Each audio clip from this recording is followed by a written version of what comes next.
ਜਿਨ ਸੁਣਿਆ ਪੇਖਿਆ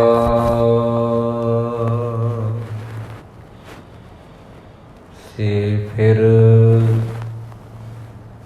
ਗਰਭਾਸ ਨਾ ਭਰਿਆ ਰੇ।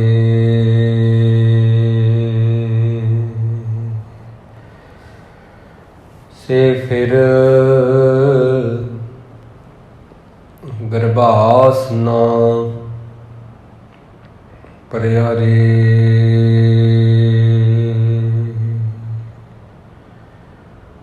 ਸਨਮਾਨਯੋਗ ਗੁਰੂ ਕੀ ਸਾਜੀ ਹੋਈ ਗੁਰੂ ਪਿਆਰੀ ਸੰਗਤ ਜੀ, ਗੁਰਬਾਣੀ ਦੀ ਵਿਚਾਰ ਨੂੰ ਆਰੰਭ ਕਰਨ ਤੋਂ ਪ੍ਰਥਮ ਨਿਮਰ ਫਤਿਹ ਪ੍ਰਵਾਨ ਕਰਨੀ ਜੀ। ਵਾਹਿਗੁਰੂ ਜੀ ਕਾ ਖਾਲਸਾ, ਵਾਹਿਗੁਰੂ ਜੀ ਕੀ ਫਤਿਹ।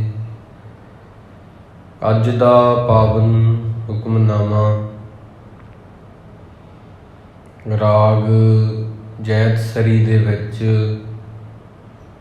ਉਸ ਦੀ ਆਰੰਭਤਾ ਦਾ ਪਹਿਲਾ ਸ਼ਬਦ ਹੈ, ਜੋ ਕਿ ਗੁਰੂ ਰਾਮਦਾਸ ਜੀ ਮਹਾਰਾਜ ਉਹਨਾਂ ਦੀ ਰਸਨਾ ਤੋਂ ਗਾਇਨ ਕੀਤਾ ਹੋਇਆ ਹੈ।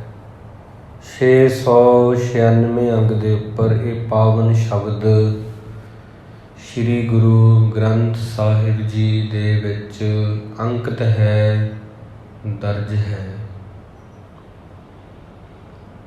ਇਸ ਸ਼ਬਦ ਦੇ ਅੰਦਰ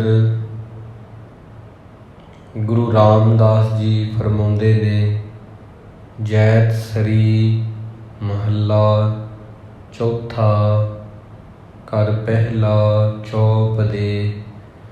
ਪਹਿਲੇ ਘਰ ਦੇ ਵਿੱਚ ਗਾਉਣ ਲਈ ਆਖ ਰਹੇ ਆ। 4 ਪਦਿਆਂ ਵਾਲਾ ਇਹ ਪਾਵਨ ਸ਼ਬਦ ਹੈ ਗੁਰੂ ਰਾਮਦਾਸ ਸਾਹਿਬ ਜੀ ਦਾ। ਇੱਕ ਓੰਕਾਰ ਸਤਿਗੁਰ ਪ੍ਰਸਾਦ। ਵਾਹਿਗੁਰੂ ਪਰਮੇਸ਼ਰ ਦੁਨੀਆ ਨੂੰ ਸਾਜਣ ਵਾਲਾ ਇੱਕ ਹੀ ਹੈ, ਇੱਕੋ ਹੀ ਸ਼ਕਤੀ ਆ। ਓੰਕਾਰ ਉਸ ਦੀ ਧੁਨੀ ਹੈ। ਸੱਚੇ ਗੁਰੂ ਦੇ ਪ੍ਰਸਾਦ ਦੁਆਰਾ ਹੀ ਉਸ ਦੇ ਸਰੂਪ ਦੀ ਪ੍ਰਾਪਤੀ ਹੁੰਦੀ ਹੈ। ਮੇਰਾ ਹੀਅਰੈ ਰਤਨ ਨਾਮ ਹਰ ਵਸਿਆ, ਗੁਰ ਹਾਥ ਧਰਿਓ ਮੇਰਾ ਮਾਥਾ। ਮੇਰਾ ਹੀਅਰੈ ਰਤਨ ਨਾਮ ਹਰ ਵਸਿਆ, ਗੁਰ ਹਾਥ ਧਰਿਓ ਮੇਰਾ ਮਾਥਾ। ਜਨਮ ਜਨਮ ਕੇ ਕਿਲ ਵਿਖ ਦੁਖ ਉਤਰੇ, ਗੁਰ ਨਾਮ ਦਿਓ ਰਿਨ ਲਾਥਾ। ਕਿਹਾ ਜਾਂਦਾ ਪੈਗੰਬਰਾਂ ਦੁਆਰਾ, ਅਵਤਾਰੀ ਪੁਰਸ਼ਾਂ ਦੁਆਰਾ ਕਿ ਜੋ ਇਨਸਾਨ ਆ, ਜਨਮ ਲੈਣ ਸਾਰ ਹੀ ਬੜੇ ਤਰ੍ਹਾਂ ਦੇ ਜਿਹੜੇ ਰਿਣ ਹੁੰਦੇ ਆ, ਕਰਜ਼ੇ ਹੁੰਦੇ ਆ ਦੇ ਸਿਰ ਦੇ ਉੱਪਰ ਰਹਿੰਦੇ ਆ ਬਣੇ ਹੋਏ। ਕੋਈ ਵੀ ਇਨਸਾਨ ਮਨੁੱਖ ਦਾ ਬੱਚਾ ਜਨਮ ਜਦੋਂ ਲੈਂਦਾ ਵਾ, ਬਹੁਤ ਤਰ੍ਹਾਂ ਦੇ ਕਰਜ਼ੇ ਹੁੰਦੇ ਆ। ਮਾਂ ਪਿਓ ਦਾ ਕਰਜ਼ਾ ਆਮ ਆਪਾਂ ਸੁਣਦੇ ਹਾਂ ਕਿ ਜਦੋਂ ਅਸੀਂ ਬੋਲ ਨਹੀਂ ਸਕਦੇ, ਕੁਝ ਕਹਿ ਨਹੀਂ ਸਕਦੇ, ਤੁਰ ਨਹੀਂ ਸਕਦੇ, ਆਪਣੇ ਆਪ ਨੂੰ ਸੰਭਾਲ ਨਹੀਂ ਸਕਦੇ, ਉਸ ਵਕਤ ਉਹ ਸਾਡੇ ਲਈ ਉਹ ਕਰਦੇ ਆ ਜੋ ਸਾਡੇ ਲਈ ਬਹੁਤ ਜ਼ਰੂਰੀ ਹੁੰਦਾ। ਉਸ ਵਕਤ ਉਹਦੇ ਬਿਨਾਂ ਸਾਡੀ ਜ਼ਿੰਦਗੀ ਨਹੀਂ ਹੋ ਸਕਦੀ। ਨਾ ਜਨਮ ਲੈਣ ਵਾਲਾ ਬੱਚਾ ਆਪ ਆਪਣਾ ਖਾਣਾ ਬਣਾ ਸਕਦਾ, ਉਹਨੂੰ ਮਾਂ ਚਾਹੀਦੀ ਆ ਦੁੱਧ ਪਿਲਾਉਣ ਵਾਸਤੇ। ਨਾ ਹੀ ਉਹ ਇਸ ਤਰ੍ਹਾਂ ਦੀ ਕੋਈ ਕਿਰਿਆ ਕਰ ਸਕਦਾ ਤੁਰਨ ਫਿਰਨ ਵਾਲੀ। ਇਹਦੇ ਕਰਕੇ ਗੋਦੀ ਵਿੱਚ ਚੁੱਕਣ ਵਾਸਤੇ ਉਹਨੂੰ ਪਿਤਾ ਦਾ ਸਹਾਰਾ ਬੜੀ ਲੋੜ ਹੁੰਦੀ ਹੈ। ਤਾਂ ਹੁਣ ਉਹ ਚੀਜ਼ਾਂ ਸਾਰੀਆਂ ਹੀ ਜਦੋਂ ਮਾਂ ਪਿਓ ਕਰਦੇ ਆ, ਉਹ ਕੇਵਲ ਕਰਦੇ ਆ ਸਵਾਰਥ ਤੋਂ ਰਹਿਤ ਹੋ ਕੇ, ਪਰ ਫਿਰ ਵੀ ਉਹਨਾਂ ਦਾ ਜਿਹੜਾ ਕਰਜ਼ਾ ਵਾ ਉਹ ਬੱਚੇ ਦੇ ਉੱਪਰ ਚੜ੍ਹ ਜਾਂਦਾ, ਇਹਦੀ ਸਾਂਭ ਸੰਭਾਲ ਕਰੀਦੀ ਆ। ਇਸ ਤਰ੍ਹਾਂ ਇਹ ਰਿਣ ਜੁੜਦੇ ਆ। ਉਸ ਤੋਂ ਬਾਅਦ ਜੋ ਪਰਮੇਸ਼ਰ ਵਾਹਿਗੁਰੂ ਆ, ਮਾਂ ਕੀ ਰਕਤ ਪਿਤਾ ਬਿੰਦ ਧਾਰਾ, ਮੂਰਤ ਸੂਰਤ ਕਰ ਆਪਾਰਾ, ਦਾਤ ਜੋਤ ਸਭ ਸੂਰਤ ਤੇਰੀ, ਬਹੁਤ ਸਿਆਣਪ ਹਉਮੈ ਮੇਰੀ। ਮਾਂ ਪਿਓ ਦੇ ਸੰਜੋਗ ਤੋਂ ਸਰੀਰ ਬਣਦਾ, ਪਰ ਸਰੀਰ ਦੇ ਵਿੱਚ ਰਹਿਣ ਵਾਲੀ ਆਤਮਾ ਉਹ ਵਾਹਿਗੁਰੂ ਤੋਂ ਹੀ ਆਉਂਦੀ ਆ, ਜਿਹਨੂੰ ਚਲਾਉਂਦੀ ਆ।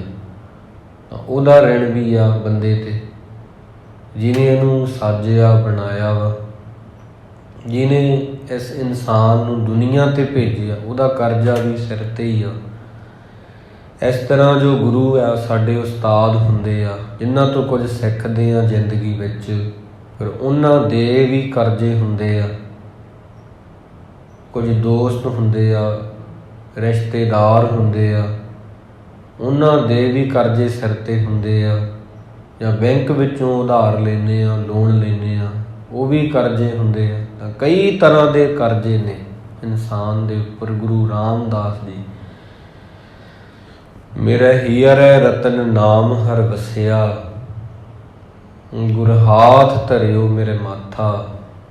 ਗੁਰੂ ਦਾ ਕਰਜ਼ਾ ਹੈ, ਮਾਂ ਪਿਓ ਦਾ ਕਰਜ਼ਾ ਵਾ, ਪਿਤਰੀ ਰਹਿਣਾ, ਇਹ ਹਵਾ ਪਾਣੀ ਆਕਾਸ਼ ਮਿੱਟੀ ਧਰਤੀ ਆਦਿ, ਇਹਨਾਂ ਦੇ ਵੀ ਕਰਜ਼ੇ ਆ। ਇਹਨਾਂ ਨੂੰ ਕਿੰਨਾ ਅਸੀਂ, ਧਰਤੀ ਦੀ ਹਿੱਕ ਚੀਰ ਕੇ ਉਹਦੇ ਵਿੱਚ ਸਬਜ਼ੀਆਂ ਫਸਲਾਂ ਉੱਗਦੀਆਂ, ਤਾਂ ਉਹ ਵੀ, ਉਹਦਾ ਕਰਜ਼ਾ ਵੀ ਸਿਰ 'ਤੇ ਚੜ੍ਹਦਾ। ਪਾਣੀ ਪੀਂਦੇ ਹਾਂ, ਹਵਾ ਵਗਦੀ ਆ, ਸਾਹ ਲੈਂਦੇ ਆ, ਉਹ ਸਭ ਕੁਝ ਫ੍ਰੀ ਆ, ਉਹਨਾਂ ਵੱਲੋਂ ਮੁਫਤ ਆ, ਪਰ ਉਹਦਾ ਕਰਜ਼ਾ ਹੈ, ਸਿਰ ਦੇ ਉੱਪਰ ਭਾਰ ਆ। ਇਹਨਾਂ ਨੂੰ ਸੰਭਾਲਣਾ, ਸਾਫ਼ ਰੱਖਣਾ, ਇਹਨਾਂ ਦਾ ਕਰਜ਼ ਉਤਾਰਨ ਦੇ ਵਾਂਗ ਹੁੰਦਾ ਹੈ। ਇਸ ਤਰ੍ਹਾਂ ਗੁਰੂ ਪਿਆਰੀ ਸੰਗਤ ਜੀ, ਇੰਨੇ ਕਰਜ਼ੇ ਆ ਬੰਦੇ 'ਤੇ, ਜੇ ਆਪਾਂ ਗਿਣਨ ਲੱਗ ਜਾਈਏ ਗਿਣਤੀ ਕੋਈ ਨਹੀਂ। ਮਾਂ ਪਿਓ ਦਾ ਪਿਤਰੀ ਰਿਣ, ਦੇਵਤਿਆਂ ਦਾ ਰਿਣ, ਅੰਨ ਦੇਵਤਾ, ਪਾਣੀ ਦੇਵਤਾ, ਬੈਸੰਤਰ ਦੇਵਤਾ, ਲੂਣ ਦੇਵਤਿਆਂ ਦਾ ਕਰਜ਼ਾ। ਅੰਨ ਦੇਵਤਾ, ਰੋਟੀ ਇੱਕ ਦੇਵਤਾ ਹੈ, ਪਾਣੀ ਇੱਕ ਦੇਵਤਾ ਹੈ, ਲੂਣ ਇੱਕ ਦੇਵਤਾ ਹੈ, ਘਿਓ ਇੱਕ ਦੇਵਤਾ ਹੈ। ਇਸ ਤਰ੍ਹਾਂ ਸਾਰੀਆਂ ਚੀਜ਼ਾਂ ਜਿਨ੍ਹਾਂ ਨਾਲ ਸਰੀਰ ਦੇ ਵਿੱਚ ਜਾਨ ਪੈਂਦੀ ਆ, ਪਾਣੀ ਦੇ ਨਾਲ, ਅੰਨ ਦੇ ਨਾਲ, ਸਾਰੀਆਂ ਚੀਜ਼ਾਂ ਜੋ ਸਰੀਰ ਵਿੱਚ ਜਾਨ ਭਰਦੀਆਂ ਨੇ, ਉਹ ਗੱਲਾਂ। ਇਸ ਤਰ੍ਹਾਂ ਉਹ ਸਾਰੇ ਦੇਵਤੇ ਆ। ਲੂਣ ਵੀ ਇੱਕ ਦੇਵਤਾ ਹੀ ਆ। ਜੇ ਨਾ ਆਪਾਂ ਪਾਈਏ ਉਹਦੇ ਵਿੱਚ, ਸਬਜ਼ੀ ਵਿੱਚ ਸਵਾਦ ਨਹੀਂ ਲੱਗਦੀ। ਤਾਂ ਮੇਰਾ ਹੀਅਰੈ ਰਤਨ ਨਾਮ ਹਰ ਵਸਿਆ, ਗੁਰ ਹਾਥ ਧਰਿਓ ਮੇਰੇ ਮਾਥਾ।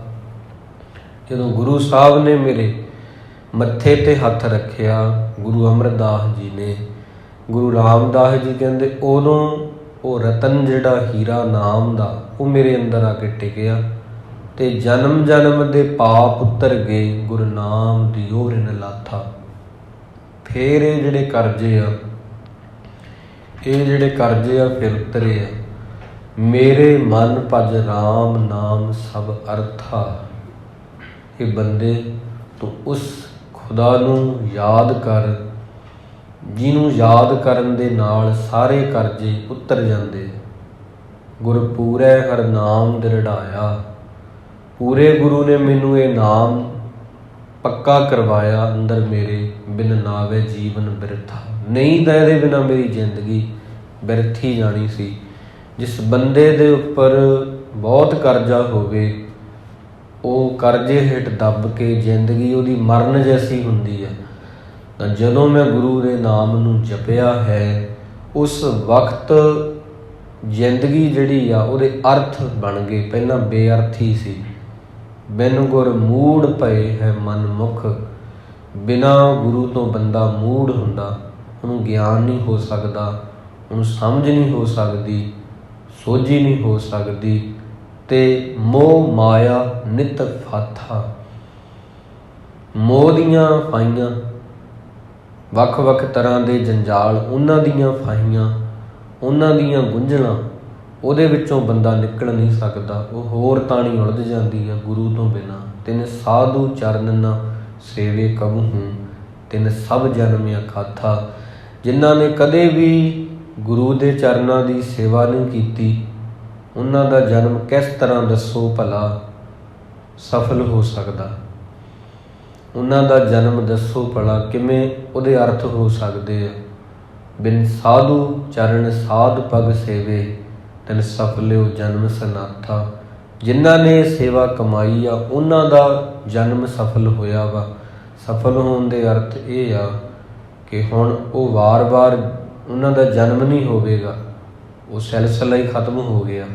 ਮੋਕੋ ਕੀਜੈ ਦਾਸ ਦਾਸ ਦਾਸਨ ਕੋ, ਹਰ ਦਇਆ ਧਾਰ ਜਗਨਾਥਾ। ਹੇ ਵਾਹਿਗੁਰੂ, ਮੈਨੂੰ ਆਪਣੇ ਦਾਸਾਂ ਦਾ ਦਾਸ, ਉਹਨਾਂ ਦੇ ਵੀ ਅੱਗੇ ਗੋਲੇ, ਗੋਲਿਆਂ ਦਾ ਗੋਲਾ, ਗੋਲਿਆਂ ਦੇ ਗੋਲਿਆਂ ਦਾ ਗੋਲਾ ਬਣਾ ਦੇ ਤਾਂ ਵੀ ਮੈਨੂੰ ਕਬੂਲ ਆ। ਪਰ ਹੁਣ ਰੱਬ ਦੇ ਪਿਆਰੇ, ਜੇ ਕੋਈ ਬੰਦਗੀ ਕਰਨ ਵਾਲਾ ਵਾ, ਉਹਦੇ ਘਰ ਵਿੱਚ ਨੌਕਰ ਆ ਕੋਈ, ਉਹ ਨੌਕਰ ਦਾ ਅੱਗੇ ਉਹਦੇ ਘਰ ਵਿੱਚ ਕੋਈ ਨੌਕਰ ਆ, ਤਾਂ ਇਹ ਤੀਜੀ ਸਟੇਜ ਵਾਲੀ ਗੱਲ ਹੋ ਗਈ। ਨੌਕਰਾਂ ਦਾ ਵੀ ਨੌਕਰ, ਹਮ ਤਿਸਕੀ ਗੁਲ ਗੋਲੀ ਹੈ। ਇਸ ਤਰ੍ਹਾਂ ਫਿਰ ਉਹ ਵਾਲੀ ਅਵਸਥਾ ਵੀ ਮੈਂ ਇੰਨਾ ਨੀਵਾਂ ਹੋਣ ਨੂੰ ਤਿਆਰ ਹਾਂ, ਬਸ ਮੈਨੂੰ ਉਹਨਾਂ ਦੇ ਚਰਨਾਂ ਵਿੱਚ ਰੱਖ ਦੇ ਜਿਹੜੇ ਪਵਿੱਤਰ ਮਨੁੱਖ ਆ। ਹਮ ਅੰਧਲੇ ਗਿਆਨ ਹੀਨ ਅਗਿਆਨੀ, ਕਿਉਂ ਚਾਲੈ ਮਾਰਗ ਪੰਥਾ। ਹਮ ਅੰਧਲੇ ਕੋ ਗੁਰ ਅੰਚਲ ਦੀਜੈ, ਜਨ ਨਾਨਕ ਚਲੈ ਮਿਲੰਥਾ। ਇਸ ਕਰਕੇ ਭਗਤ ਜੀ ਕਹਿੰਦੇ ਆ, ਕਬੀਰ ਮਾਨਸ ਜਨਮ ਦੁਲੰਭ ਹੈ, ਹੋਏ ਨਾ ਬਾਰੈ ਬਾਰ। ਜੋ ਬਨ ਫਲ ਪਾਕੇ ਭੋਏ ਗਿਰੇ, ਬੌਰ ਨਾ ਲਾਗੈ ਡਾਰ। ਜਿਸ ਤਰ੍ਹਾਂ ਇੱਕ ਦਰਖਤ ਹੁੰਦਾ, ਦਰਖਤ ਨੂੰ ਲੱਗਣ ਵਾਲਾ ਫਲ ਜਦੋਂ ਟੁੱਟ ਕੇ ਜ਼ਮੀਨ 'ਤੇ ਡਿੱਗਦਾ, ਉਹ ਮੁੜ ਨਹੀਂ ਉਹ ਦਰਖਤ ਨਾਲ ਲੱਗ ਸਕਦਾ। ਮਨੁੱਖਾ ਜਨਮ ਵੀ ਇਸ ਤਰ੍ਹਾਂ ਹੀ ਹੈ ਬਿਲਕੁਲ। ਜਦੋਂ ਇੱਕ ਵਾਰ ਮਿਲ ਗਿਆ, ਸਮਝ ਲਓ ਇੱਕ ਵਾਰ ਹੀ ਮਿਲਿਆ, ਹੁਣ ਵਾਰ-ਵਾਰ ਨਹੀਂ ਮਿਲੇਗਾ। ਮਨੁੱਖ ਦਾ ਜਨਮ ਜੋ ਹੈ ਇਹ ਵਾਰ-ਵਾਰ ਨਹੀਂ ਮਿਲੇਗਾ, ਇੱਕੋ ਵਾਰੀ ਮਿਲਿਆ। ਕਬੀਰ ਸਾਹਿਬ ਜੀ ਕਹਿੰਦੇ ਆ, ਜਿਸ ਤਰ੍ਹਾਂ ਜਿਵੇਂ ਲੱਕੜ ਦੀ ਕੋਈ ਤੌੜੀ ਹੋਵੇ, ਉਹਨੂੰ ਚੁੱਲ੍ਹੇ 'ਤੇ ਚਾੜ ਦਈਏ, ਕਿੰਨੀ ਵਾਰ ਉਹਨੂੰ ਚੜ੍ਹਾਇਆ ਜਾ ਸਕਦਾ ਚੁੱਲ੍ਹੇ 'ਤੇ? ਇੱਕੋ ਵਾਰ ਹੀ ਚੜ੍ਹੇਗੀ। ਕਾਠ ਕੀ ਹਾਂਡੀ ਨਾਉ ਚਰੈ ਬਹੋਰ। ਇਸ ਕਰਕੇ ਦੂਜੀ ਵਾਰ ਨਹੀਂ ਉਹ ਚੜ੍ਹ ਸਕਦੀ। ਉਹ ਤੌੜੀ ਜਿਹੜੀ ਲੱਕੜ ਦੀ ਤੌੜੀ ਆ, ਕਿੰਨੀ ਵਾਰ ਚੁੱਲ੍ਹੇ 'ਤੇ ਚੜ੍ਹ ਸਕਦੀ ਹੈ? ਇੱਕੋ ਵਾਰ ਹੀ। ਇਸ ਤਰ੍ਹਾਂ ਬਹੁਤ ਅਣਜਾਣ ਮਨੁੱਖ ਆ ਇੱਥੇ, ਜਿਹੜੇ ਕਿ ਇਹ ਸਮਝ ਰਹੇ ਨੇ ਗੁਰੂ ਪਿਆਰਿਓ ਕਿ ਅਸੀਂ ਵਾਰ-ਵਾਰ ਪਤਾ ਨਹੀਂ ਮੌਕੇ ਮਿਲ ਜਾਣਗੇ ਇੱਥੇ ਆਉਣ ਦੇ। ਉਹ ਸਭ ਤੋਂ ਵੱਡੇ ਭੁਲੱਕੜ ਮਨੁੱਖ ਆ, ਸਭ ਤੋਂ ਵੱਡੇ ਮੂੜ ਬੰਦੇ ਆ। ਬਿਨ ਗੁਰ ਮੂੜ ਪਏ ਹੈ, ਮੂੜ ਸ਼ਬਦ ਗੁਰੂ ਰਾਮਦਾਸ ਜੀ ਨੇ ਵਰਤਿਆ। ਉਹ ਗੁਰੂ ਤੋਂ ਬਿਨਾਂ ਮੂੜ ਬੰਦੇ ਆ। ਇਸ ਕਰਕੇ ਇਹ ਛੋਟੀ ਗੱਲ ਨਹੀਂ ਕਿ ਪਹਿਲਾਂ ਦਿਨ ਲੰਘਣਗੇ, ਫਿਰ ਸਦੀਆਂ ਲੰਘਣਗੀਆਂ, ਪਹਿਲਾਂ ਦਿਨ ਲੰਘਣਗੇ, ਫਿਰ ਉਹ ਮਹੀਨੇ ਬਣ ਜਾਣਗੇ, ਮਹੀਨੇ ਹੀ ਸਾਲ ਬਣ ਜਾਣਗੇ, ਸਾਲ ਹੀ ਕਈ ਸਾਲ ਬਣ ਜਾਣਗੇ, ਸਾਲ ਹੀ ਯੁੱਗ ਬਣ ਜਾਣਗੇ, ਯੁੱਗ ਹੀ ਸਦੀਆਂ ਬਣ ਜਾਣਗੀਆਂ। ਇਸ ਤਰ੍ਹਾਂ ਜੋ ਵੀ ਜੁੜਦਾ। ਪਰ ਇਹ ਛੋਟੀ ਗੱਲ ਨਹੀਂ ਹੈਗੀ, ਬਹੁਤ ਵੱਡੀ ਗੱਲ ਆ ਵੀ ਅਸੀਂ ਮੁੜ ਨਹੀਂ ਕਦੇ ਇੱਥੇ ਆ ਕੇ ਮਿਲਾਂਗੇ। ਇਹ ਸਾਰੇ ਜਿਹੜੇ ਦਿਨ ਲੰਘ ਰਹੇ ਆ, ਉਹ ਮਹੀਨੇ ਬਣ ਰਹੇ ਆ, ਮਹੀਨੇ ਹੀ ਅੱਗੇ ਜਾ ਕੇ ਸਾਲ ਬਣ ਜਾਂਦੇ ਆ, ਸਾਲ ਹੀ ਅੱਗੇ ਜਾ ਕੇ ਇਕੱਠੇ ਹੋ ਕੇ ਉਹਨਾਂ ਨੂੰ ਜੋੜ ਲਈਏ ਆਪਾਂ ਯੁੱਗ ਬਣ ਜਾਂਦੇ ਆ, ਸਦੀਆਂ ਬਣ ਜਾਂਦੀਆਂ। ਸਭ ਕੁਝ ਇਹ ਹੈ, ਪਰ ਅਸੀਂ ਮੁੜ ਨਹੀਂ ਕਦੇ ਮਿਲਾਂਗੇ, ਇਕੱਠੇ ਹੋਵਾਂਗੇ। ਇਹ ਛੋਟੀ ਗੱਲ ਨਹੀਂ, ਬਹੁਤ ਵੱਡੀ ਗੱਲ ਬਣ ਜਾਂਦੀ ਹੈ। ਇਸ ਕਰਕੇ ਸਮਝਦਾਰ ਬੰਦਾ, ਸਿਆਣਾ ਬੰਦਾ ਇਹ ਗੱਲ ਹਮੇਸ਼ਾ ਚੇਤੇ ਰੱਖਦਾ, ਪਹਿਲਾਂ ਮਰਨ ਕਬੂਲ ਜੀਵਨ ਕੀ ਛੱਡ ਆਸ। ਸਾਰੇ ਹੀ ਉਹਨੂੰ ਭੁੱਲਦੀ ਨਹੀਂ ਇਹ ਗੱਲ ਕਦੇ ਵੀ। ਸਮਝਦਾਰ ਬੰਦੇ ਨੂੰ ਤਾਂ ਬਹੁਤ ਥੋੜ੍ਹੇ ਲੋਕ ਜਾਣਦੇ ਆ ਕਿ ਦੁਨੀਆ ਵਿੱਚ ਰਲ ਮਿਲ ਕੇ ਰਹਿਣਾ ਚਾਹੀਦਾ। ਮਹਾਤਮਾ ਬੁੱਧ ਜੀ ਦਾ ਕਥਨ ਆ। ਬਹੁਤ ਥੋੜ੍ਹੇ ਲੋਕ ਆ ਜਿਹੜੇ ਜਾਣਦੇ ਆ ਕਿ ਦੁਨੀਆ ਵਿੱਚ ਅਸੀਂ ਜਦੋਂ ਮਰ ਗਏ ਨਾ ਫਿਰ ਨਹੀਂ ਮਿਲਾਂਗੇ। ਜੇ ਇਹ ਗੱਲ ਸਮਝ ਹੋਵੇ ਸਭ ਨੂੰ, ਫਿਰ ਉਹ ਲੜਨ ਨਾ ਕਦੇ। ਇਸ ਕਰਕੇ ਕਬੀਰ ਸਾਹਿਬ ਜੀ ਜੋ ਕਹਿ ਰਹੇ ਆ, ਮਾਨਸ ਜਨਮ ਦੁਲੰਭ ਹੈ ਹੋਏ ਨਾ ਬਾਰੈ ਬਾਰ, ਜਿਉਂ ਬੰਨ ਫਲ ਪਾਕੇ ਭੋਏ ਗਿਰੇ ਬੌਰ ਨਾ ਲਾਗੈ ਡਾਰ। ਦਰਖਤ ਦੇ ਨਾਲੋਂ ਟਹਿਣੀ ਨਾਲੋਂ ਟੁੱਟਿਆ ਹੋਇਆ ਫਲ ਮੁੜ ਨਹੀਂ ਦਰਖਤ 'ਤੇ ਲੱਗ ਸਕਦਾ, ਜਿਹੜਾ ਜ਼ਮੀਨ 'ਤੇ ਡਿੱਗ ਪਿਆ। ਮਨੁੱਖਾ ਜਨਮ ਇੱਕ ਵਾਰ ਹੱਥੋਂ ਖੁੱਸ ਗਿਆ, ਮੁੜ ਨਹੀਂ ਮਿਲੇਗਾ ਕਦੇ ਵੀ। ਇਸ ਤਰ੍ਹਾਂ ਬਹੁਤ ਥੋੜ੍ਹੇ ਲੋਕਾਂ ਨੂੰ ਪਤਾ ਇਹ ਗੱਲ ਕਿ ਦਿਨ ਲੰਘ ਰਹੇ ਆ, ਸਾਲ ਲੰਘ ਰਹੇ ਆ, ਰਾਤਾਂ ਲੰਘ ਰਹੀਆਂ ਨੇ, ਸਦੀਆਂ ਲੰਘ ਜਾਣਗੀਆਂ, ਪਰ ਅਸੀਂ ਮੁੜ ਕੇ ਨਹੀਂ ਮਿਲਾਂਗੇ। ਇਹ ਸਭ ਕੁਝ ਹੋਵੇਗਾ। ਤਾਂ ਇਹਨਾਂ ਗੱਲਾਂ ਨੂੰ ਸਮਝਣ ਲਈ ਗੁਰੂ ਦੀ ਸੰਗਤ ਦੀ ਲੋੜ ਹੁੰਦੀ ਆ। ਹਮ ਅੰਧਲੇ ਗਿਆਨਹੀਨ, ਅੰਧੇ ਬੰਦੇ ਨੂੰ ਕੀ ਪਤਾ, ਅਕਲੋਂ ਹੀਣੇ ਬੰਦੇ ਨੂੰ ਕੀ ਪਤਾ, ਕਿਉਂ ਚਾਲੇ ਮਾਰਗ ਪੰਥਾ, ਕਿ ਕਿਵੇਂ ਗੁਰੂ ਦੇ ਮਾਰਗ 'ਤੇ ਚੱਲਿਆ ਜਾਂਦਾ। ਹਮ ਅੰਧਲੇ ਕੋ ਗੁਰ ਅੰਚਲ ਦੀਜੈ, ਜਨ ਨਾਨਕ ਚਲੇ ਮਿਲੰਥਾ। ਸਾਨੂੰ ਅੰਨਿਆਂ ਨੂੰ ਵਾਹਿਗੁਰੂ ਜੀ ਆਪਣਾ ਪੱਲਾ ਦੇਵੋ। ਅੰਚਲ ਕਹਿੰਦੇ ਪੱਲੇ ਨੂੰ। ਜਿਵੇਂ ਕਿ ਅੰਨਾ ਬੰਦਾ ਹੋਵੇ ਅਤੇ ਉਹਨੂੰ ਕੋਈ ਸਹਾਰਾ ਦੇ ਕੇ ਲੈ ਜਾਏ। ਅੰਨਾ ਬੰਦਾ ਆਪ ਨਹੀਂ ਕਿਤੇ ਪਹੁੰਚ ਸਕਦਾ, ਉਹਨੂੰ ਦਿਖਦਾ ਨਹੀਂ, ਅਤੇ ਉਹ ਸੋਟੀ ਲੈ ਕੇ ਕੋਸ਼ਿਸ਼ ਕਰ ਸਕਦਾ, ਡਿੱਗੇਗਾ, ਬਹੁਤ ਠੇਡੇ ਖਾਵੇਗਾ, ਪਹੁੰਚ ਵੀ ਨਹੀਂ ਸਕੇਗਾ ਸਹੀ ਤਰੀਕੇ ਨਾਲ। ਤਾਂ ਇਸ ਤਰ੍ਹਾਂ ਗੁਰੂ ਜੀ ਅਸੀਂ ਅੰਧਲੇ ਹਾਂ, ਹਮ ਅੰਧਲੇ, ਅੰਨੇ ਹਾਂ, ਗਿਆਨਹੀਨ, ਅਕਲ ਤੋਂ ਵੀ ਅੰਨੇ ਹਾਂ, ਮਨ ਕਰਕੇ ਵੀ ਅੰਧੇ ਹਾਂ, ਮੂਰਖ ਹਾਂ। ਕਿਵੇਂ ਤੇਰੇ ਮਾਰਗ 'ਤੇ ਚੱਲੀਏ। ਹਮ ਅੰਧਲੇ ਕੋ ਗੁਰ ਅੰਚਲ ਦੀਜੈ, ਜਨ ਨਾਨਕ ਚਲਹਿ ਮਿਲੰਥਾ। ਹਮ ਅੰਧਲੇ ਕੋ ਗੁਰ ਅੰਚਲ ਦੀਜੈ, ਜਨ ਨਾਨਕ ਚਲੈ ਮਿਲੰਥਾ। ਤੁਸੀਂ ਸਾਨੂੰ ਆਪਣਾ ਪੱਲਾ ਫੜਾ ਦਿਓ, ਫਿਰ ਅਸੀਂ ਚੱਲ ਸਕਦੇ ਹਾਂ ਇਹ ਰਾਹ 'ਤੇ। ਇਹ ਗੁਰੂ ਰਾਮਦਾਸ ਜੀ ਦੱਸਦੇ। ਸੋ ਕਰਜ਼ਿਆਂ ਤੋਂ ਗੱਲ ਸ਼ੁਰੂ ਹੋਈ ਸੀ। ਮਾਂ ਪਿਓ ਦਾ ਕਰਜ਼ਾ, ਪਿੱਤਰਾਂ ਦਾ ਕਰਜ਼ਾ ਜਿਹਨੂੰ ਕਿਹਾ ਜਾਂਦਾ, ਮਾਂ ਪਿਓ, ਗੁਰੂ ਦਾ ਕਰਜ਼ਾ, ਰੱਬ ਦਾ ਕਰਜ਼ਾ, ਦੇਵਤਿਆਂ ਦਾ ਕਰਜ਼ਾ। ਇਸ ਤਰ੍ਹਾਂ ਫਿਰ ਜੋ ਆਪਾਂ ਕਿਸੇ 'ਤੇ ਪਰਉਪਕਾਰ ਕਰਦੇ ਹਾਂ ਜਾਂ ਸਾਡੇ 'ਤੇ ਕੋਈ ਕਰਦਾ, ਉਹਦਾ ਕਰਜ਼ਾ।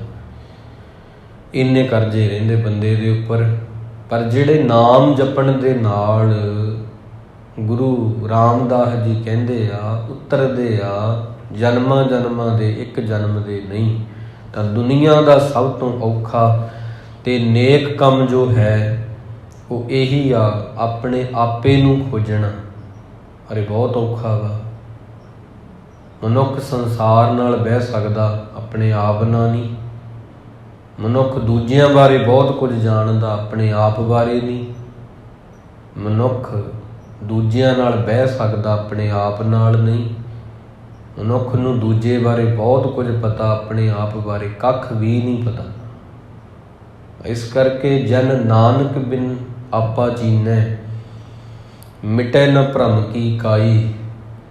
ਗੁਰੂ ਰਾਮਦਾਸ ਜੀ ਮਹਾਰਾਜ ਕਹਿੰਦੇ ਆ ਕਿ ਉਹ ਬੰਦੇ ਫਿਰ ਮੂੜ ਹੋ ਜਾਂਦੇ ਆ, ਮੂਰਖ ਬਣ ਜਾਂਦੇ ਆ, ਜਿਹੜੇ ਇਸ ਸੰਸਾਰ ਵਿੱਚ ਆ ਕੇ ਮਨੁੱਖਾ ਜਨਮ ਦੀ ਜਿਨ੍ਹਾਂ ਨੂੰ ਸਮਝ ਨਹੀਂ ਹੈ, ਅਤੇ ਜਿਹੜੇ ਇਹ ਨਹੀਂ ਜਾਣਦੇ ਕਿ ਸਾਲ ਲੰਘ ਜਾਣਗੇ, ਸਾਲ ਲੰਘ ਜਾਣਗੇ, ਦਿਨ ਲੰਘ ਜਾਣਗੇ, ਰਾਤਾਂ ਲੰਘ ਜਾਣਗੀਆਂ, ਸਦੀਆਂ ਲੰਘ ਜਾਣਗੀਆਂ, ਅਸੀਂ ਮੁੜ ਨਹੀਂ ਇੱਥੇ ਮਿਲਾਂਗੇ, ਇਕੱਠੇ ਹੋਵਾਂਗੇ। ਇਹ ਬਹੁਤ ਵੱਡੀ ਗੱਲ ਆ ਅਤੇ ਵੱਡੇ ਹੋ ਕੇ ਸਮਝਣੀ ਪੈਂਦੀ ਹੈ। ਵੱਡੀਆਂ ਗੱਲਾਂ ਜਿਹੜੀਆਂ ਹੁੰਦੀਆਂ ਨੇ ਉਹ ਵੱਡੇ ਹੋ ਕੇ ਸਮਝਣੀਆਂ ਪੈਂਦੀਆਂ ਨੇ। ਇੱਕ ਬੱਚੇ ਨੂੰ ਕੀ ਪਤਾ ਜਵਾਨੀ ਕੀ ਹੁੰਦੀ ਆ, ਜਵਾਨ ਹੋ ਕੇ ਪਤਾ ਲੱਗਦਾ ਜਵਾਨੀ ਕਿਹਨੂੰ ਕਹਿੰਦੇ ਆ। ਇੱਕ ਜਵਾਨ ਨੂੰ ਕੀ ਪਤਾ ਬੁਢੇਪਾ ਕੀ ਹੁੰਦਾ, ਉਹਦਾ ਦਰਦ ਕੀ ਹੁੰਦਾ, ਬੁੱਢੇ ਹੋ ਕੇ ਪਤਾ ਲੱਗੂਗਾ। ਇੱਕ ਬਜ਼ੁਰਗ ਨੂੰ ਕੀ ਪਤਾ ਮੌਤ ਕੀ ਹੁੰਦੀ, ਲਾਸ਼ ਭਾਵੇਂ ਸਾਹਮਣੇ ਪਈ ਆ ਵਿਹੜੇ ਵਿੱਚ, ਮਰ ਕੇ ਪਤਾ ਲੱਗੂ ਮੌਤ ਕੀ ਹੁੰਦੀ ਆ, ਪਹਿਲਾਂ ਗੱਲਾਂ ਹੀ ਆ। ਤਾਂ ਉੱਚੀਆਂ ਗੱਲਾਂ ਕੀ ਹੁੰਦੀਆਂ, ਉੱਚੇ ਹੋ ਕੇ ਪਤਾ ਲੱਗਦਾ। ਸੁੱਚਾ ਹੋਣਾ ਉਹਦੀ ਖੁਸ਼ੀ ਕੀ ਹੁੰਦੀ ਆ, ਨੇਕ ਬਣਨ ਦੀ ਖੁਸ਼ੀ ਕੀ ਹੁੰਦੀ ਆ, ਭਲਾ ਬੰਦਾ ਬਣਨ ਦੀ ਖੁਸ਼ੀ ਕੀ ਹੁੰਦੀ ਆ, ਇਹ ਤਾਂ ਫਿਰ ਉਹ ਬਣ ਕੇ ਪਤਾ ਲੱਗਦਾ। ਜਪਜੀ ਸਾਹਿਬ ਵਿੱਚ ਇਹ ਗੱਲ ਲਿਖੀ ਆ, ਏਵੜ ਉੱਚਾ ਹੋਵੇ ਕੋਏ ਤਿਸ ਉੱਚੇ ਕੋ ਜਾਣੈ ਸੋਏ। ਏਵੜ ਉੱਚਾ ਹੋਵੇ ਕੋਈ, ਇੰਨਾ ਉੱਚਾ ਤੂੰ ਹੋਵੇਂਗਾ ਬੰਦਿਆ, ਫਿਰ ਤੈਨੂੰ ਪਤਾ ਲੱਗੂ ਵੀ ਉੱਚੇ ਬੰਦੇ ਕੀ ਹੁੰਦੇ ਆ। ਇਸ ਕਰਕੇ ਜਵਾਨ ਹੋ ਕੇ ਹੀ ਪਤਾ ਲੱਗਦਾ ਜਵਾਨੀ ਕੀ ਆ, ਇਸ ਤਰ੍ਹਾਂ ਫਿਰ ਬਜ਼ੁਰਗ ਹੋ ਕੇ ਪਤਾ ਲੱਗਦਾ ਬਜ਼ੁਰਗੀ ਕੀ ਆ, ਸੰਤ ਹੋ ਕੇ ਪਤਾ ਲੱਗਦਾ ਸੰਤ ਕੀ ਆ। ਇਹਦੋਂ ਥੱਲੇ ਗੱਲ ਨਹੀਂ ਬਣਦੀ। ਤਾਂ ਇਹ ਸਾਰੀਆਂ ਸਟੈਪ ਬਾਏ ਸਟੈਪ ਅਵਸਥਾਵਾਂ ਦੀ ਗੱਲ ਆ। ਤਾਂ ਰੋਜ਼ਾਨਾ ਜਿਹੜੀ ਸਾਖੀ ਸਰਵਣ ਕਰਦੇ ਹੋ ਉਹ ਹੁਣ ਆਪ ਜੀ ਸਰਵਣ ਕਰੋ। ਸਾਰੇ ਸਰੀਰ ਨੂੰ ਕੰਨ ਬਣਾ ਕੇ, ਮਹਿੰਗੀਆਂ ਅਤੇ ਉੱਚੀਆਂ ਗੱਲਾਂ ਨੇ ਉਹ ਪਿਆਰੇ ਦੀਆਂ। ਗੁਰੂ ਨਾਨਕ ਸਾਹਿਬ ਜੀ ਨੇ 9 ਤਰ੍ਹਾਂ ਦੀ ਭਗਤੀ ਦੱਸੀ ਸੀ ਭਾਈ ਮਰਦਾਨਾ ਜੀ ਨੂੰ, ਜਿਹੜੀ ਭਾਈ ਲਾਲੋ ਦੀ ਅੰਦਰ ਸੀ ਟਿਕੀ ਹੋਈ। ਇਹਨਾਂ ਵਿੱਚ ਇਹ ਗੁਣ ਆ, ਤਾਂ ਕਰਕੇ ਅਸੀਂ ਇਹਨਾਂ ਦੇ ਘਰ ਵਿੱਚ ਆਏ ਹੋਏ ਹਾਂ। ਉਹਨਾਂ ਫਿਰ ਅੰਦਰ ਪ੍ਰਸ਼ਾਦਾ ਬਣਾ ਕੇ ਆਵਾਜ਼ ਦਿੱਤੀ ਆ ਕਿ ਸੰਤ ਜੀ, ਗੁਰੂ ਜੀ ਅਤੇ ਉਹਨਾਂ ਦੇ ਸਾਥੀ ਨੂੰ, ਗੁਰੂ ਮਹਾਰਾਜ ਦੇ ਭਾਈ ਮਰਦਾਨਾ ਜੀ ਨੂੰ, ਕਿ ਪ੍ਰਸ਼ਾਦਾ ਛਕ ਲਓ ਜੀ, ਆਓ ਪ੍ਰਸ਼ਾਦਾ ਤਿਆਰ ਆ, ਛਕ ਲਓ। ਗੁਰੂ ਨਾਨਕ ਸਾਹਿਬ ਜੀ ਕਹਿੰਦੇ ਇੱਥੇ ਹੀ ਲੈ ਆਓ। ਜਿੱਥੇ ਉਹ ਸਜੇ ਹੋਏ ਸੀ ਉਹਨਾਂ ਆਖਿਆ ਇੱਥੇ ਹੀ ਲਿਆਓ। ਉਹ ਕਹਿਣ ਲੱਗੇ ਮਹਾਂਪੁਰਸ਼ੋ ਆਓ, ਮੈਂ ਇੱਥੇ ਆਪ ਜੀ ਨੂੰ ਚੌਂਕਾ ਤਿਆਰ ਕਰਕੇ ਦਿੰਦਾ ਹਾਂ। ਇਸ ਤਰ੍ਹਾਂ ਇੱਕ ਚੌਂਕਾ ਤਿਆਰ ਕੀਤਾ ਜਾਂਦਾ ਸੀ ਬੈਠਣ ਵਾਸਤੇ, ਅਤੇ ਇੱਕ ਵਿਧੀ ਸੀ ਭੋਜਨ ਛਕਣ ਦੀ। ਮਹਾਰਾਜ ਕਹਿੰਦੇ ਤੂੰ ਇੱਥੇ ਹੀ ਲਿਆ, ਜਿੱਥੇ ਅਸੀਂ ਸਜੇ ਹਾਂ ਇੱਥੇ ਹੀ ਛਕ ਲਾਂਗੇ। ਉੱਥੇ ਆਖਿਆ ਸੀ ਸੂਚੇ ਨਾ ਆਖੀਐ ਬਹਿਨ ਜੇ ਪਿੰਡਾ ਧੋਏ, ਸੂਚੇ ਸਹੀ ਨਾਨਕਾ ਜਿਨ ਮਨ ਵਸਿਆ ਸੋਏ। ਸੁਣਨ ਤੋਂ ਹੀ ਇਹਦੇ ਅਰਥ ਪਤਾ ਲੱਗ ਜਾਂਦੇ ਆ। ਸੂਚੇ ਨਾ ਆਖੀਐ ਬਹਿਣ ਜੇ ਪਿੰਡਾ ਧੋਏ, ਜਿਹੜੇ ਇਕੱਲੇ ਪਿੰਡਾ ਧੋਂਦੇ ਆ, ਇਕੱਲਾ ਇਸ਼ਨਾਨ ਕਰਦੇ ਆ, ਕੇਵਲ ਇਕੱਲਾ ਨਹਾਉਂਦੇ ਹੀ ਆ, ਪਰ ਮਨ 'ਤੇ ਧਿਆਨ ਨਹੀਂ ਦਿੰਦੇ, ਉਹ ਬੰਦੇ ਸੁੱਚੇ ਨਹੀਂ ਹੋ ਸਕਦੇ ਲਾਲੋ ਜੀ। ਸੁੱਚੇ ਉਹ ਹੁੰਦੇ ਆ ਜਿਨ੍ਹਾਂ ਦੇ ਮਨ ਵਿੱਚ ਵਾਹਿਗੁਰੂ ਦੀ ਯਾਦ ਹੁੰਦੀ ਹੈ। ਤਾਂ ਇਹ ਸ਼ਬਦ ਉਹਨਾਂ ਉਸ ਵਕਤ ਆਖੇ, ਅਤੇ ਪ੍ਰਸ਼ਾਦਾ ਜਦੋਂ ਛਕਿਆ ਨਾ, ਅਤੇ ਗੁਰੂ ਨਾਨਕ ਸਾਹਿਬ ਜੀ ਪੁੱਛਦੇ ਆ ਮਰਦਾਨਿਆਂ ਪ੍ਰਸ਼ਾਦਾ ਕਿਵੇਂ ਦਾ ਬਣਿਆ ਵਾ। ਇਹ ਪੁੱਛਿਆ ਬਾਬੇ ਨੇ ਕਿ ਭਾਈ ਸਾਹਿਬ ਜੀ ਪ੍ਰਸ਼ਾਦਾ ਕਿੰਨਾ ਕੁ ਸਵਾਦ ਆ। ਉਹਨਾਂ ਆਖਿਆ, ਕਹਿੰਦੇ ਅੰਮ੍ਰਿਤ ਬਾਰੇ ਸੁਣਿਆ ਸੀ ਪਹਿਲਾਂ, ਅੰਮ੍ਰਿਤ ਕੋਈ ਚੀਜ਼ ਆ, ਕੋਈ ਸ਼ੈ ਆ, ਪਰ ਅੱਜ ਮੈਨੂੰ ਲੱਗਦਾ ਵੀ ਇਹ ਲਾਲੋ ਦੀ ਰੋਟੀ ਜਿਹੜੀ ਆ ਅੰਮ੍ਰਿਤ ਹੀ ਆ। ਭਾਈ ਲਾਲੋ ਜੀ ਨੇ ਜਿਹੜੀ ਰੋਟੀ ਬਣਾ ਕੇ ਦਿੱਤੀ ਆ ਉਹ ਅਣਚੋਪੜੀ ਸੀ, ਕੁਝ ਵੀ ਨਹੀਂ ਸੀ ਨਾਲ, ਅਤੇ ਕਹਿੰਦੇ ਪਰ ਇਉਂ ਲੱਗਦਾ ਵੀ ਇਹ ਅੰਮ੍ਰਿਤ ਆ। ਮੈਂ ਸੁਣਿਆ ਸੀ ਅੰਮ੍ਰਿਤ ਨਾਮ ਦੀ ਕੋਈ ਸ਼ੈ ਹੁੰਦੀ ਆ, ਬਹੁਤ ਮਿੱਠੀ ਹੁੰਦੀ ਆ ਉਹ, ਪਰ ਇਹ ਭਾਈ ਲਾਲੋ ਜੀ ਦੀ ਰੋਟੀ ਮੈਨੂੰ ਅੰਮ੍ਰਿਤ ਲੱਗ ਰਹੀ ਆ। ਗੁਰੂ ਜੀ, ਗੁਰੂ ਨਾਨਕ ਸਾਹਿਬ ਜੀ ਫਿਰ 3 ਦਿਨ ਉੱਥੇ ਰਹੇ ਆ ਏਮਨਾਬਾਦ ਵਿੱਚ। ਏਮਨਾਬਾਦ ਵਿੱਚ ਘਰ ਸੀ ਭਾਈ ਲਾਲੋ ਜੀ ਦਾ, ਅਤੇ 3 ਦਿਨ ਜਦੋਂ ਰਹੇ, ਚੌਥੇ ਦਿਨ ਤਿਆਰੀ ਕੀਤੀ ਮਹਾਰਾਜ ਨੇ ਜਾਣ ਦੀ, ਅਤੇ ਭਾਈ ਲਾਲੋ ਜੀ ਰੋ ਪਏ ਉਸ ਵਕਤ। ਕਹਿਣ ਲੱਗੇ ਮਹਾਰਾਜ ਇੰਨੇ ਥੋੜ੍ਹੇ ਦਿਨ, 3 ਦਿਨ ਥੋੜ੍ਹੇ ਆ, ਹੋਰ ਰਹੋ ਜੀ, ਕਿਰਪਾ ਕਰੋ ਮੇਰੇ 'ਤੇ। ਤਾਂ ਉਹਨਾਂ ਦੇ ਜਿਹੜੇ ਦਿਲ ਦੇ ਅੰਦਰ ਪੀੜ ਸੀਗੀ, ਦਰਦ ਸੀ, ਉਹਨੂੰ ਵੇਖਦੇ ਮਹਾਰਾਜ ਫਿਰ ਕਹਿਣ ਲੱਗੇ ਚਲੋ 1 ਮਹੀਨਾ ਰਹਾਂਗੇ, 1 ਮਹੀਨਾ ਹੋਰ ਰੁਕਾਂਗੇ। ਅਤੇ ਭਾਈ ਮਰਦਾਨਾ ਜੀ ਨੂੰ ਕਹਿੰਦੇ ਤੁਸੀਂ ਜਾਣਾ ਤਾਂ ਘਰ ਹੋ ਆਓ, ਇਹ ਤੁਹਾਡੀ ਇੱਛਾ ਵਾ, ਇਹ ਤੁਸੀਂ ਜਾਣਾ ਤਾਂ ਜਾ ਸਕਦੇ ਹੋ, ਅਸੀਂ 1 ਮਹੀਨਾ ਇੱਥੇ ਹੀ ਆ, ਵਾਪਸ ਆ ਜਿਓ। ਇਸ ਤਰ੍ਹਾਂ ਫਿਰ ਭਾਈ ਮਰਦਾਨਾ ਜੀ ਆਗਿਆ ਲੈ ਕੇ ਜਾਂਦੇ ਆ।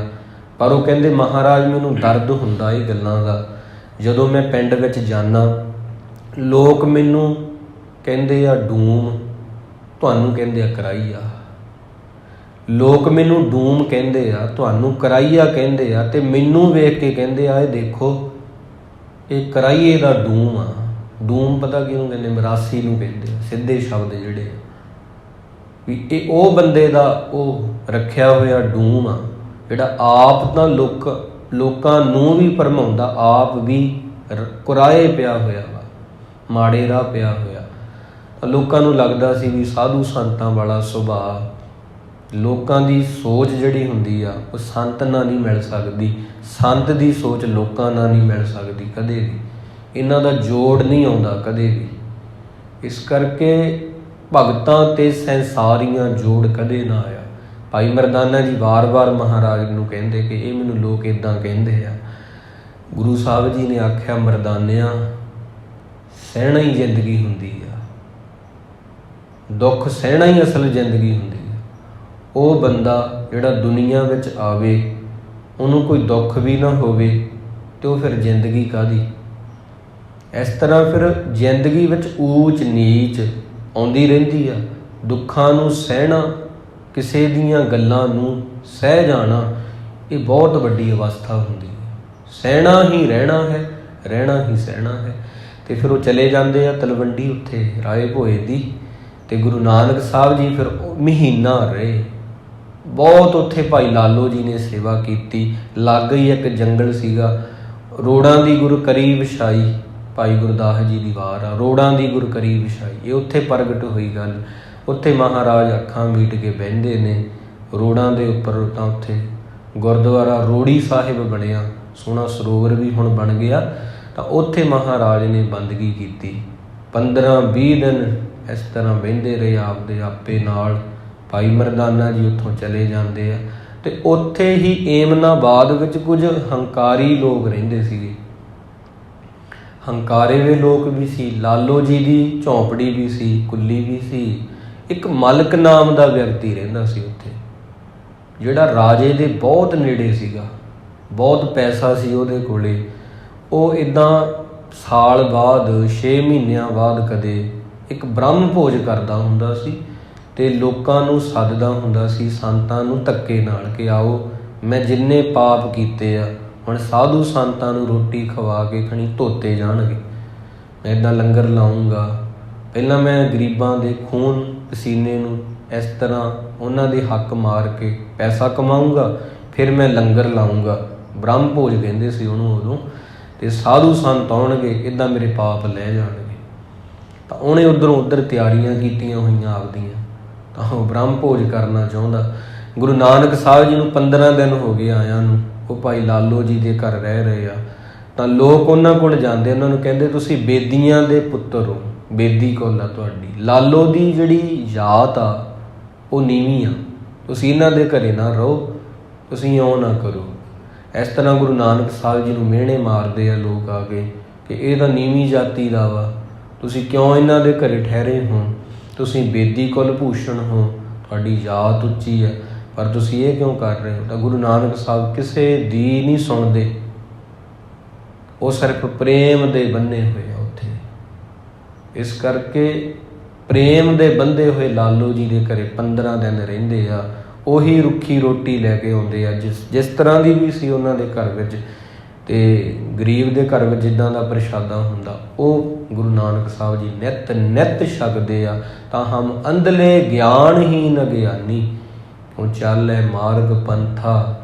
ਤਾਂ ਉਹ ਜਿਹੜੇ ਅਗਿਆਨੀ ਬੰਦੇ ਸੀਗੇ ਉਹ ਗੁਰੂ ਨਾਨਕ ਸਾਹਿਬ ਨੂੰ ਜਾਤ ਪਾਤ ਦੇ ਨਾਮ 'ਤੇ ਤੋਲੀ ਜਾਂਦੇ ਆ, ਕਿਉਂਕਿ ਅਗਿਆਨ ਨਹੀਂ ਨਾ ਉਹਨਾਂ ਨੂੰ, ਅਗਿਆਨ ਆ ਉਹਨਾਂ ਨੂੰ, ਗਿਆਨ ਨਹੀਂ ਉਹਨਾਂ ਨੂੰ। ਇਸ ਕਰਕੇ ਸਾਰੀਆਂ ਗੱਲਾਂ ਇਹ ਹੁੰਦੀਆਂ। ਬਸ ਗਿਆਨ ਜਦੋਂ ਹੀ ਬੰਦੇ ਨੂੰ ਆ ਜੇ ਉਦੋਂ ਹੀ ਬੰਦਾ ਜਾਗ ਜਾਂਦਾ। ਜਿੰਨਾ ਸਮਾਂ ਅਗਿਆਨ ਰਹਿੰਦਾ ਹੈ ਉਤਨਾ ਸਮਾਂ ਬੰਦਾ, ਇਨਸਾਨ ਜਿਹੜਾ ਹੈ ਉਹ ਜਾਗਦਾ ਹੋਇਆ ਵੀ ਸੁੱਤਾ ਹੀ ਪਿਆ, ਬੇਹੋਸ਼ ਆ ਉਹ। ਬਸ ਇੱਕ ਲਾਸ਼ ਆ, ਉਹ ਤੁਰੀ ਫਿਰਦੀ ਆ।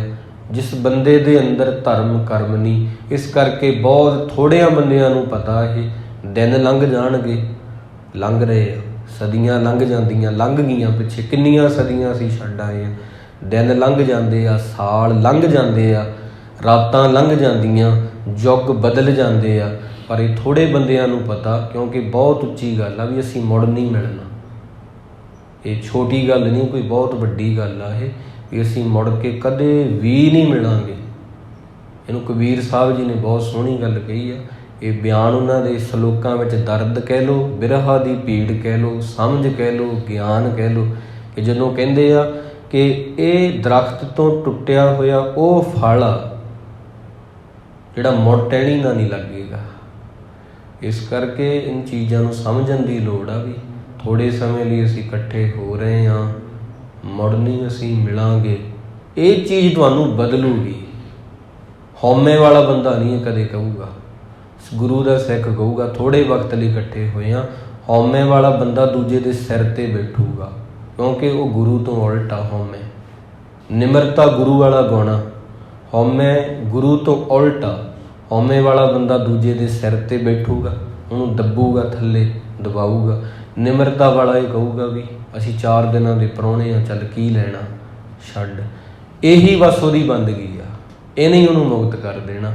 ਤਾਂ ਇਹ ਚੀਜ਼ ਉਦੋਂ ਆਉਂਦੀ ਆ ਜਦੋਂ ਤੁਸੀਂ ਚੰਗੇ ਲੋਕਾਂ ਨੂੰ ਸੁਣਦੇ ਹੋ, ਪੜ੍ਹਦੇ ਹੋ।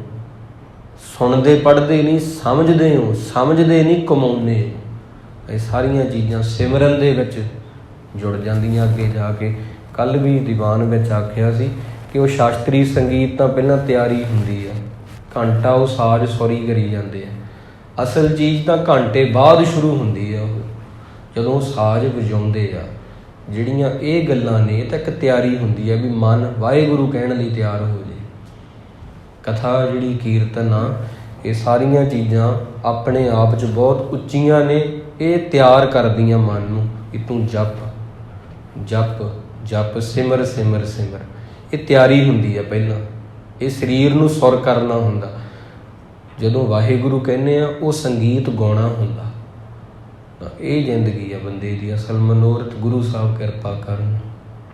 ਕੀਤੀ ਹੋਈ ਜੋ ਵਿਚਾਰ ਹੈ ਹਿਰਦਿਆਂ 'ਚ ਵਸੇ। ਤਾਂ ਅੱਗੇ ਭਾਈ ਲਾਲੋ ਜੀ ਅਤੇ ਮਲਕ ਭਾਗੋ ਜੀ ਦਾ ਪ੍ਰਸੰਗ ਕਿਵੇਂ ਹੁੰਦਾ ਸੀ। ਗੁਰੂ ਨਾਨਕ ਸਾਹਿਬ ਜੀ ਨੇ ਉਹਦੀਆਂ ਅੱਖਾਂ ਕਿਵੇਂ ਖੋਲ੍ਹੀਆਂ ਮਲਕ ਭਾਗੋ ਦੀਆਂ। ਅਤੇ ਭਾਈ ਮਰਦਾਨਾ ਜੀ ਪਿੰਡ ਗਏ, ਲੋਕਾਂ ਨੇ ਕਿਵੇਂ ਉਹਨਾਂ ਨਾਲ ਵਿਹਾਰ ਕੀਤਾ। ਅਤੇ ਪਿਤਾ ਕਲਿਆਣ ਚੰਦ ਜੀ ਨੇ ਪੁੱਛਣਾ ਵੀ ਉਹ ਕਿੱਥੇ ਨੇ, ਮੇਰਾ ਬੇਟਾ ਕਿੱਥੇ ਆ, ਅਤੇ ਉਹਨਾਂ ਨੂੰ ਕਿੱਥੇ ਛੱਡ ਆਏ। ਇਹ ਸਾਰੀਆਂ ਗੱਲਾਂ ਕੱਲ੍ਹ ਦੇ ਦੀਵਾਨ 'ਚ ਸੁਣੋਗੇ ਆਪ ਜੀ। ਗੁਰੂ ਸਾਹਿਬ ਕਿਰਪਾ ਕਰਨ। ਕੀਤੀ ਵਿਚਾਰ ਹਿਰਦਿਆਂ 'ਚ ਵਸੇ। ਆਓ ਸਰੀਰ ਨੂੰ ਸੁਰ ਕਰਨ ਤੋਂ ਬਾਅਦ ਉਹ ਵਾਹਿਗੁਰੂ ਪਰਮੇਸ਼ਰ ਦੇ ਸਿਮਰਨ ਵਿੱਚ ਜੁੜਨ ਦਾ ਇੱਕ ਨਿਮਾਣਾ ਜਿਹਾ ਯਤਨ ਕਰੀਏ ਜੀ। ਵਾਹਿਗੁਰੂ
ਵਾਹਿਗੁਰੂ ਜੀ ਕਾ ਖਾਲਸਾ, ਵਾਹਿਗੁਰੂ ਜੀ ਕੀ ਫਤਿਹ।